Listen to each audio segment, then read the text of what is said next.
ಶಿವ ಏಕಪತ್ನಿ ವ್ರತಸ್ಥ. ಶಿವನಿಗೆ ಒಂದೇ ಮದುವೆ, ಅದು ಪಾರ್ವತಿ ಜೊತೆನೆ ಆಗಿದ್ದು.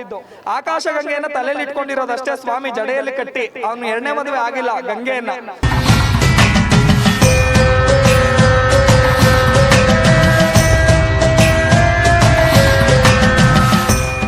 ಈಗ ಮೀನರಾಶಿಯವರಿಗೆ ಶನಿ ಪ್ರವೇಶ ಆಗಿದ್ದಾನೆ. ಇಂತಹ ಸಂದರ್ಭದಲ್ಲಿ ಶಿವನಾಲಯಕ್ಕೆ ಬಂದು ಪ್ರದೋಷ ಕಾಲದಲ್ಲಿ ಪಾಲ್ಗೊಂಡು ಅದರಲ್ಲಿ ತೀರ್ಥಸ್ನಾನ ಮಾಡೋದ್ರಿಂದ ಶನಿಯ ಕೋಪದಿಂದ, ಶನಿಯ ಒಂದು ವಕ್ರದೃಷ್ಟಿಯಿಂದ ದೂರವಾಗ್ತಾರೆ. ಓಂ ಶಿವಾಯ ಶಿವಬಾಲಯೋಗೇಂದ್ರಾಯ. ಶನಿ ಇದ್ದಾಗ ಇದು ಸರ್ವೇ ಸಾಮಾನ್ಯ. ಒಂದು ಅಪಮಾನ ಆಗತ್ತೆ, ಇನ್ನೊಂದು ಆರ್ಥಿಕವಾದಂತ ಸಂಕಷ್ಟ ಆಗತ್ತೆ, ಮತ್ತೆ ಮೂರನೇದು ಬಂದು ಮನೆಯಲ್ಲಿ ಮಾನಸಿಕವಾದಂತ ಆಲೋಚನೆಗಳು ಜಾಸ್ತಿ ಆಗುವಂತದ್ದಾಗತ್ತೆ. ಕೆಲವೊಂದು ತಪ್ಪುಗಳನ್ನ ನಾವು ಹಿಂದೆ ಮಾಡಿರ್ತೀವಿ, ನೋಡ್ದಿರೋ ಮಾಡಿರ್ತೀವಿ. ಬೆಂಕಿ ಮುಟ್ಟಿದ್ರು ಸುಡುತ್ತೆ, ನೋಡ್ದಿರೋ ಮುಟ್ಟಿದ್ರು ಸುಡುತ್ತೆ.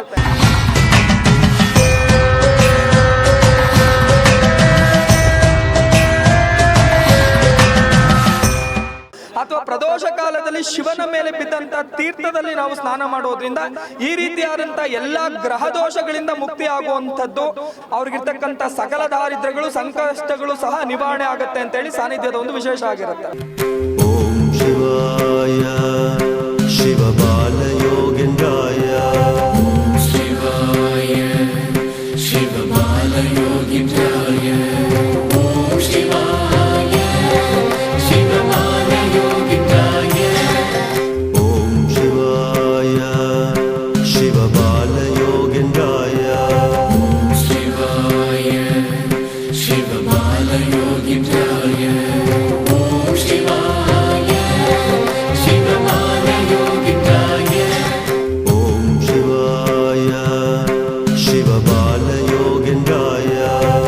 ಓಂ ಶಿವಾಯ ಶಿವಬಾಲಯೋಗೇಂದ್ರಾಯ. ಓಂ ಶಿವಾಯ ಶಿವಬಾಲಯೋಗೇಂದ್ರಾಯ. ಓಂ ಶಿವಾಯ ಶಿವಬಾಲಯೋಗೇಂದ್ರಾಯ. ಓಂ ಶಿವಾಯ ಶಿವಬಾಲಯೋಗೇಂದ್ರಾಯ. ಓಂ ಶಿವಾಯ ಶಿವಬಾಲಯೋಗೇಂದ್ರಾಯ. ಓಂ ಶಿವಾಯ ಕ್ಷೇತ್ರ ನಿವಾಸಾಯ ಕಟ್ಟೂರು ಕಾಶಿ ವಿಶ್ವನಾಥ ಸ್ವಾಮಿ ಭಗವಾನಿಗೆ ಜೈ. ಹರ ಹರ ಪಾರ್ವತಿ ಪದೇ.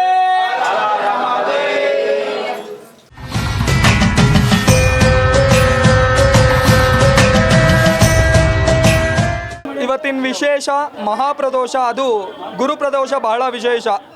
ಈಗ ಮೀನರಾಶಿಯವರಿಗೆ ಶನಿ ಪ್ರವೇಶ ಆಗಿದ್ದಾನೆ. ಇಂಥ ಸಂದರ್ಭದಲ್ಲಿ ಶಿವನಾಲಯಕ್ಕೆ ಬಂದು ಪ್ರದೋಷ ಕಾಲದಲ್ಲಿ ಪಾಲ್ಗೊಂಡು ಅದರಲ್ಲಿ ತೀರ್ಥಸ್ನಾನ ಮಾಡೋದ್ರಿಂದ ಶನಿಯ ಕೋಪದಿಂದ, ಶನಿಯ ಒಂದು ವಕ್ರದೃಷ್ಟಿಯಿಂದ ದೂರವಾಗ್ತಾರೆ. ಗುರುವಿನ ಅನುಗ್ರಹದಿಂದ ಮುಂದೆ ಮಾಡುವಂತಹ ಎಲ್ಲ ಕೆಲಸದಲ್ಲಿ ಅಡಚಣೆಗಳು ಬರುವಂಥದ್ದು, ಅಪಮಾನಗಳಾಗುವಂಥದ್ದು. ಶನಿ ಇದ್ದಾಗ ಇದು ಸರ್ವೇ ಸಾಮಾನ್ಯ. ಒಂದು ಅಪಮಾನ ಆಗತ್ತೆ, ಇನ್ನೊಂದು ಆರ್ಥಿಕವಾದಂಥ ಸಂಕಷ್ಟ ಆಗತ್ತೆ, ಮತ್ತು ಮೂರನೇದು ಬಂದು ಮನೆಯಲ್ಲಿ ಮಾನಸಿಕವಾದಂಥ ಆಲೋಚನೆಗಳು ಜಾಸ್ತಿ ಆಗುವಂಥದ್ದಾಗತ್ತೆ. ಯಾಕಂದರೆ ಮನಸ್ಸಿನ ಮೇಲೆ ತುಂಬ ಪರಿಣಾಮ ಬೀಳ್ತಾನೆ ಶನಿ. ಈ ಕಡೆ ಸಾಯೋದಕ್ಕೂ ಆಗೋದಿಲ್ಲ, ಈ ಕಡೆ ಬದುಕೋದಕ್ಕೂ ಆಗೋದಿಲ್ಲ ಅಂತ ಮಧ್ಯಸ್ಥಿತಿಲಿ ತಂದು ನಾವು ಹಿಂದೆ ಏನು ಪಾಪ ಮಾಡಿರ್ತೀವಿ ಅದನ್ನು ಅರಿವಿಗೆ ತಂದು ಮತ್ತೆ ಆ ಪಾಪ ಮಾಡದಿದ್ದಾಗೆ ನಮಗೆ ಶಿಕ್ಷೆಯನ್ನು ಕೊಡ್ತಾನೆ ಶನಿ. ಅವನು ಧರ್ಮಕಾರಕ ಶನಿ. ಈಗ ಮೀನರಾಶಿಗೆ ಬಂದಿದ್ದಾನೆ. ಬಂದಂಥ ಸಂದರ್ಭದಲ್ಲೂ ಸಹ ಅಷ್ಟೊಂದು ಧರ್ಮ ಮಾರ್ಗದಲ್ಲಿ ನಾವು ಯಾವಾಗಿದ್ದಾಗ ಭಗವಂತ ಖಂಡಿತವಾಗ್ಲೂ ನಮ್ಮ ತಲೆ ಮೇಲೆ ಶನಿ ಕೂತ್ಕೊಂಡ್ರು ಏನೂ ಮಾಡಲ್ಲ. ನಾವು ಯಾವಾಗ ಅಧರ್ಮ ಕಾರ್ಯಗಳನ್ನು ಮಾಡ್ತೀವಿ, ಇನ್ನೊಬ್ರಿಗೆ ಅಸತ್ಯವನ್ನು ಹೇಳ್ತೀವಿ, ಇನ್ನೊಬ್ರು ಮನೆ ಹಾಳು ಮಾಡ್ತೀವಿ, ಇನ್ನೊಬ್ರು ಆಸ್ತಿ ಕಿತ್ಕೊಳ್ಳೋದಕ್ಕೆ ಇಷ್ಟಪಡ್ತೀವಿ, ಇನ್ನೊಬ್ರು ಹಣಕ್ಕಾಗಿ ಯಾವಾಗಲೂ ಸಹ ಕೈ ಚಾಚ್ತಾ ಇರ್ತೀವಿ, ಆವಾಗ ನಮಗೆ ದಾರಿದ್ರ್ಯ ಪ್ರಾಪ್ತಿ ಆಗುತ್ತೆ, ನಮ್ಗೆ ಪಾಪಗಳು ಪ್ರಾಪ್ತಿ ಆಗುತ್ತೆ ಅಷ್ಟೇ. ನಾವು ಪುಣ್ಯೋಪೇತವಾದಂಥ ಕೆಲಸಗಳು ಮಾಡ್ತಾ ಇದ್ದರೆ ಖಂಡಿತವಾಗ್ಲೂ ಯಾವುದೇ ಕಾರಣಕ್ಕೂ ಶನಿ ಇರಲಿ ಯಾವುದೇ ಗ್ರಹಗತಿಗಳು ನಮ್ಮ ಮೇಲೆ ಯಾವುದೇ ಪರಿಣಾಮ ಬೀರೋದಿಲ್ಲ. ಇದು ಸತ್ಯ. ಹಾಗಾಗಿ ಕೆಲವೊಂದು ತಪ್ಪುಗಳನ್ನ ನಾವು ಹಿಂದೆ ಮಾಡಿರ್ತೀವಿ, ನೋಡ್ದಿರೋ ಮಾಡಿರ್ತೀವಿ. ಬೆಂಕಿ ಮುಟ್ಟಿದ್ರು ಸುಡುತ್ತೆ, ನೋಡ್ದಿರೋ ಮುಟ್ಟಿದ್ರು ಸುಡುತ್ತೆ. ಹಾಗಾಗಿ ಪಾಪ ಅನ್ನೋದು ಹಾಗೆ ನಮ್ಮ ಹಿಂದೆನೇ ಇದ್ದೇ ಇರುತ್ತೆ. ಅಂಥ ಪಾಪದ ನಿವಾರಣೆಗೆ ಏನು ಮಾಡಬೇಕು ಅಂದರೆ ಪುಣ್ಯಕ್ಷೇತ್ರಗಳ ದರ್ಶನ ಮಾಡಬೇಕು, ಪುಣ್ಯ ನದಿಗಳ ಸ್ನಾನ ಮಾಡಬೇಕು. ಅಥವಾ ಪ್ರದೋಷ ಕಾಲದಲ್ಲಿ ಶಿವನ ಮೇಲೆ ಬಿದ್ದಂಥ ತೀರ್ಥದಲ್ಲಿ ನಾವು ಸ್ನಾನ ಮಾಡೋದ್ರಿಂದ ಈ ರೀತಿಯಾದಂಥ ಎಲ್ಲ ಗ್ರಹ ದೋಷಗಳಿಂದ ಮುಕ್ತಿ ಆಗುವಂಥದ್ದು, ಸಂತಾನಪ್ರದವಾದಂಥ ಅನುಗ್ರಹಗಳು ಪ್ರಾಪ್ತಿ ಆಗುವಂಥದ್ದು, ಮತ್ತು ಕಂಕಣ ಭಾಗ್ಯಗಳು ಪ್ರಾಪ್ತಿಯಾಗುವಂಥದ್ದು, ಸಂಧಿ ದೋಷಗಳು ನಿವಾರಣೆ ಆಗುವಂಥದ್ದು, ಮನಸ್ಸಿನ ಏಕಾಗ್ರತೆ ಹೆಚ್ಚಾಗುವಂಥದ್ದು, ದೇಹದಲ್ಲಿ ಸೋಂಬೇರಿತನ ಅನ್ನುವಂಥದ್ದು ನಿವಾರಣೆ ಆಗುವಂಥದ್ದು, ನಾಳೆ ಮಾಡುವಂಥ ಕೆಲಸ ಹೀಗೆ ಮಾಡು ಅನ್ನುವಂಥ ಮನೋಭಾವನೆಯನ್ನು ಉಂಟು ಮಾಡತಕ್ಕಂತಹ ಅಮೃತಮಯವಾದಂಥ ತೀರ್ಥ ಈ ಪ್ರದೋಷ ಕಾಲದಲ್ಲಿ ದೇವರಿಗೆ ಅಭಿಷೇಕ ಆದಂತಹ ಜಲ.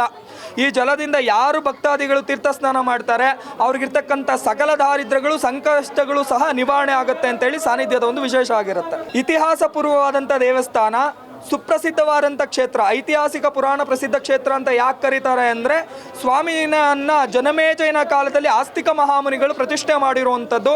ಇಲ್ಲಿ ಸರ್ಪಯಾಗ ನಡೆದಿರುವಂಥದ್ದು. ಸುಮಾರು 5,000ದಿಂದ 8,000 ವರ್ಷ ಇತಿಹಾಸ ಇರುವಂಥ ಸುಪ್ರಸಿದ್ಧವಾದಂಥ ಕ್ಷೇತ್ರ. ಪ್ರತಿ ರಥಸಪ್ತಮಿಯಿಂದ ಶಿವರಾತ್ರಿವರೆಗೂ ಸ್ವಾಮಿ ಮೇಲೆ ಸೂರ್ಯನ ಕಿರಣ ಬೀಳುವಂಥದ್ದು ಬಹಳ ವಿಶೇಷವಾಗಿದೆ. ಆಮೇಲೆ ಸ್ವಾಮಿ ಬಂದು ನವಪಾಷಾಣ ಲಿಂಗ, ಸ್ವಾಮಿ ಮೇಲೆ ಬ್ರಹ್ಮಸೂತ್ರ ಇದೆ.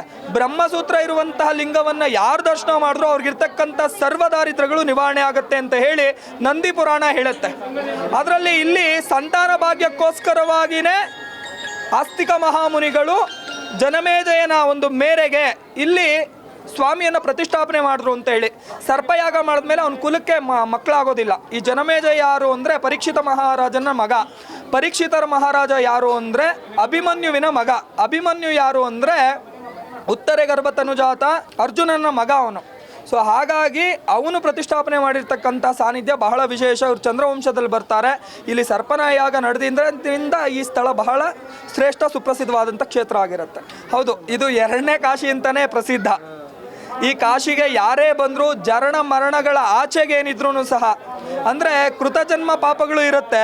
ಈ ಜನ್ಮಗಳಲ್ಲೂ ಪಾಪ ಮಾಡಿರ್ತೀವಿ. ಮುಂದಿನ ಜನ್ಮ ನಿರ್ಣಯ ಹೇಗಾಗುತ್ತೆ ಅಂದರೆ ಕೃತಜನ್ಮದಲ್ಲಿ ನಾವು ಏನು ಮಾಡಿರ್ತೀವಿ ಅದ್ರ ಮೇಲೆ ನಮ್ಮ ಮುಂದಿನ ಜನ್ಮ ನಿರ್ಣಯ ಆಗುವಂಥದ್ದಾಗಿರುತ್ತೆ. ಹಾಗಾಗಿ ಕಾಶಿಗೆ ಹೋದರೆ ಮುಕ್ತಿ ಅಂತ ಹೇಳ್ತಾರೆ. ಹಾಗಾಗಿ ಇಲ್ಲಿಗೆ ಬಂದರೆ ಎಷ್ಟೋ ಜನ, ಸಾವಿರಾರು ಜನ ಇಲ್ಲಿಗೆ ಬಂದವ್ರಿಗೆ ಸಾವಿರಾರು ಪುಣ್ಯಕ್ಷೇತ್ರಗಳ ದರ್ಶನ ಆಗಿದೆ. ಅಂಥ ಪುಣ್ಯೋಪೇತವಾದಂಥ ಕ್ಷೇತ್ರ ಇದು 2ನೇ ಕಾಶಿ. ಇಲ್ಲಿ ಕಾಶಿಗೆ ಯಾರು ಹೋಗೋಕ್ಕಾಗಲ್ಲ ಅಂಥವ್ರು ಇಲ್ಲಿ ಸಾನ್ನಿಧ್ಯದಲ್ಲಿ ಬಂದು ಭಗವಂತನ ದರ್ಶನ ಮಾಡೋದ್ರಿಂದ ಅವ್ರಿಗೆ ಕೀರ್ತಿ ಲಾಭ ಆಗುತ್ತೆ ಅಂತ ಹೇಳಿ, ಅಂದರೆ ಅನುಕೂಲ ಆಗುತ್ತೆ ಅಂತ ಹೇಳಿ. ಅಂದರೆ ಏನಾದರೂ ಈ ಸಂತಾನ ಭಾಗ್ಯ ಆಗಿಲ್ಲ, ಇನ್ನೂ ಮದುವೆ ಆಗಿಲ್ಲ, ಮನೆಯಲ್ಲಿ ಜಗಳ, ಮತ್ತು ಸತಿಪತಿಗಳ ನಡುವೆ ಕಲಹ ಇರುವಂಥದ್ದು, ಅಥವಾ ಗಂಡನಿಗೆ ಪರಸ್ತ್ರೀ ವ್ಯಾಮೋಹ ಇರುವಂಥದ್ದು, ಇದೆಲ್ಲ ಬಿಟ್ಟು ಹೋಗಲಿ ಅಂತ ಹೆಣ್ಮಕ್ಳು ಜಾಸ್ತಿ ಇಲ್ಲಿಗೆ ಬರ್ತಾರಷ್ಟೇ. ಸೊ ಅದು ಖಂಡಿತವಾಗ್ಲೂ ಅನುಗ್ರಹ ಆಗುತ್ತೆ. ಶಿವ ಏನು ಅಂದರೆ ಏಕಪತ್ನಿ ವ್ರತಸ್ಥ. ಶಿವನಿಗೆ 2 ಮದುವೆ ಅಲ್ಲ, ಯಾರೋ ತಪ್ಪಾಗಿ ಹೇಳಿರ್ಬೋದು ಅಷ್ಟೇ. ಶಿವ ಏಕಪತ್ನಿ ವ್ರತಸ್ಥ. ಶಿವನಿಗೆ ಒಂದೇ ಮದುವೆ, ಅದು ಪಾರ್ವತಿ ಜೊತೆನೇ ಆಗಿದ್ದು. ಆಕಾಶಗಂಗೆಯನ್ನು ತಲೆಯಲ್ಲಿ ಇಟ್ಕೊಂಡಿರೋದಷ್ಟೇ ಸ್ವಾಮಿ ಜಡೆಯಲ್ಲಿ ಕಟ್ಟಿ. ಅವನು 2ನೇ ಮದುವೆ ಆಗಿಲ್ಲ ಗಂಗೆಯನ್ನು. ಗಂಗೆ ಬಂದು ಸಂತನು ಮಹಾರಾಜನ ಧರ್ಮಪತ್ನಿ, ಭೀಷ್ಮನ ತಾಯಿ.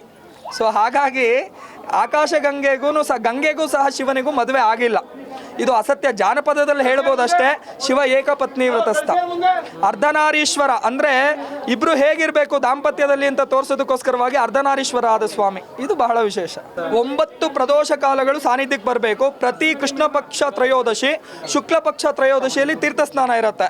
ಆ ತೀರ್ಥಸ್ನಾನಕ್ಕೆ ಯಾರೇ ಭಕ್ತಾದಿಗಳು ಬಂದರೂ ಸಹ ಅವ್ರಿಗಿರ್ತಕ್ಕಂಥ ಸರ್ವ ಸಂಕಷ್ಟಗಳು ದೂರ ಆಗುತ್ತೆ. 9 ಪ್ರದೋಷಗಳು ತೀರ್ಥಸ್ನಾನಕ್ಕೆ ಬಂದು 5 ಸೋಮವಾರಗಳು ರಾಹುಕಾಲದಲ್ಲಿ ಬೆಲ್ಲದ ದೀಪ ಹಚ್ಚೋದ್ರಿಂದ ಅವ್ರ ಸಂಕಲ್ಪ ಪರಿಪೂರ್ಣವಾಗಿ ಈಡೇರುವಂಥದ್ದಾಗುತ್ತೆ. ಸರ್, ವಿಶೇಷವಾಗಿ ಇವಾಗ ತಂದೆ ನಂಬಿದ್ರೆ ಒಬ್ಬರೇ ತಂದೆ ಅಂತ ಇರ್ತಾರೆ, ತಾಯಿನೂ ಒಬ್ಬರೇ ಇರೋದು.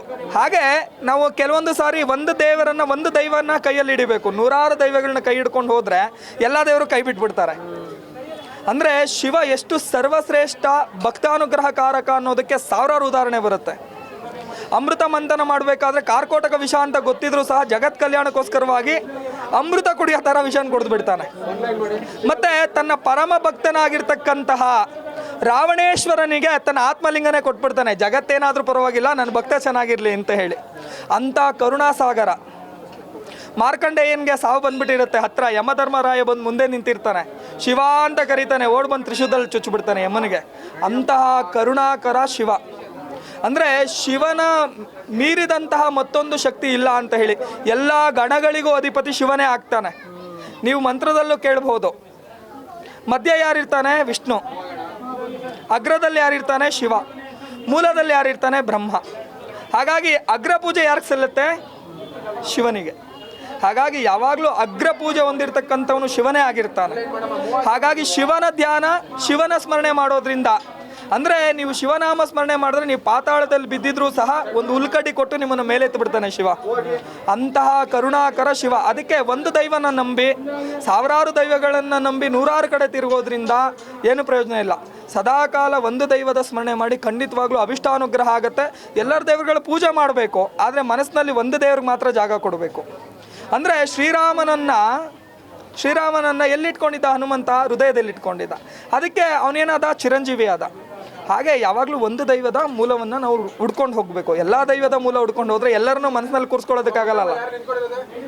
ಹಾಗಾಗಿ ಒಂದು ದೈವದ ಹಿಂದೆ ಹೋದರೆ ಎಲ್ಲ ರೀತಿಯಾದಂಥ ಅನುಗ್ರಹ ಪ್ರಾಪ್ತಿಯಾಗತ್ತೆ ಅಂತ ಹೇಳಿ, ಯಾವುದೇ ಸಂಕಷ್ಟಗಳಿದ್ರೂ ಸಹ ನಿಮ್ಮ ಸಮಯವನ್ನೆಲ್ಲ ಬಿಟ್ಟು ಒಂದು ದಿವಸ ಪ್ರದೋಷಕ್ಕೆ, ಅದು ಸಾಯಂಕಾಲ ನೀವು ಒಂದು 8:30 ಮೇಲೆ ಬಂದರೂ ನಿಮ್ಗೆ ತೀರ್ಥಸ್ನಾನ ಆಗುತ್ತೆ. ಬಂದು ತೀರ್ಥಸ್ನಾನ ಪ್ರದಕ್ಷಿಣೆ ಮಾಡೋದ್ರಿಂದ ಖಂಡಿತವಾಗ್ಲೂ ನಿಮ್ಗೆ ಅವಿಷ್ಟಪೂರ್ವಕವಾದಂಥ ಅನುಗ್ರಹ ಸಂಪ್ರಾಪ್ತಿ ಆಗುತ್ತೆ. ಕಾಶಿ ವಿಶ್ವನಾಥ ದೇವಸ್ಥಾನಕ್ಕೆ ನಾವು ತುಂಬ ಹಳಬರು. ನಾವಿಲ್ಲಿ ಸ್ಥಳೀಯರೇ, ಅನಂತಪುರದಲ್ಲೇ ಇರೋದು. ನಾವು ಈ ಕಡೆ ಎಲ್ಲ ಓಡಾಡುವಾಗೆಲ್ಲ ಈ ದೇವಸ್ಥಾನ ತುಂಬ ನೋಡಿದ್ದೀರಿ.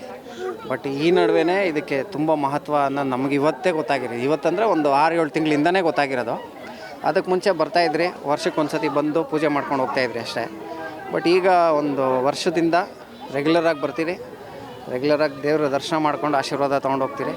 ತೀರ್ಥ ಸ್ನಾನಕ್ಕೂ ರೆಗ್ಯುಲರಾಗಿ ಬರ್ತೀರಿ. ಆ್ಯಂಡ್ ನಮ್ಮ ಹೆಂಡ್ತಿ ಪ್ರತಿ ಸೋಮವಾರ ಬೆಲ್ಲದಾರ್ತಿಗೆ ಅವರು ಬರ್ತಾರೆ.